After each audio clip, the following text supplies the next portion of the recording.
Roni Gjeçaj, zëvend trajner i ekipit të Vllaznisë në basketbol për Meshkuj. Vllaznia mbylli Gjeçaj dhe pjesëmarrjen në Superligën e basketbollit shqiptar, duke qenë pjesë e katërs më të mirë, edhe pse luajti me dinjitet përballë Besiktas se nuk ja doli. Ka që ishim mundësit tona për këtë vit. Mendoj që ishim edhe pak të pafat, pasi patëm 2 dëmtime gjatë fazës play-offit. Por mendoj që kena bërë një sezon të mirë, kemi pas shumë problematika, por pavarësisht problematikave, ja arritëm dalin në katërse dhe pse jo luftuam me dinjitet kundër Beslidhjes, që është një nga ekipet më të mirë paguara dhe më të organizuara të kampionatit tonë. Gjithashtu edhe një nga arritjet është edhe dalja në finale të Kupës Republikës.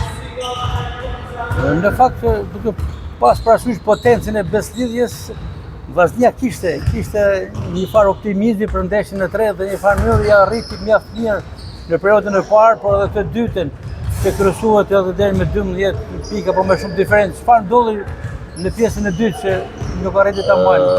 Them drejtën, ajo që ndodhi ishte që fakti që ne kishim vetëm 7 lojtarë të gatshëm për lojë, ishte një nga problematikat. Ne u ngarkuam shumë me personale që në fillim dhe në periudhën e tretë shkputja që kishim u minimizua dhe Beslidhja arriti të dali përpara, falë edhe stolit të madh që ka.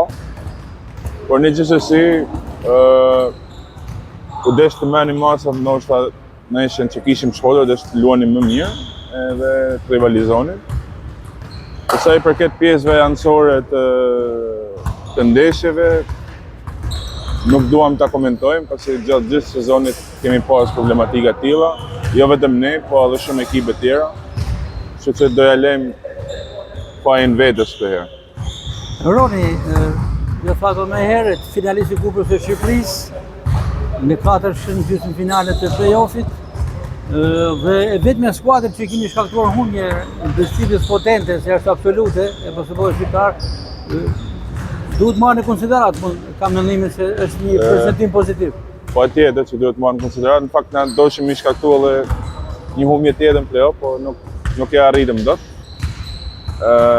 Beslidhjes i urojmë sukses edhe në fazën finale, edhe shpresojmë që në vitin tjetër të jemi edhe më të organizuar, edhe me më shumë financa se këtë vit, pasi këto ishin mundësitë tona, me ato financa që kemi pasur, me ato i kemi menaxhuar mjaftueshëm mirë dhe ky ishte përfundimi, dikush do fitojë në fund. Pikërisht për vazhdimsinë, çfarë shpresh pritet të ketë në kampin e basketbollit Meshkuj? Për momentin, me diskutimet e fundit që kemi pas, po mendojmë të rinovojmë disa nga lojtarët që kemi, kryesisht me këto shkodranet, dhe ndoshta me ndonjë nga këto lojtarët amerikanë që kemi pasur. Dhe mendojmë që vitin tjetër të fokusohemi pak tek të rit. Këtë vit kemi afru Samuel Bazdari nga moshat. Do mendojmë ta afrojmë edhe 2 lojtarë të tjerë nga moshat dhe do bëjmë një ndërthurje mes kujve dhe shqiptarëve. Roni Gjeçaj, faleminderit. Faleminderit edhe ju. Faleminderit.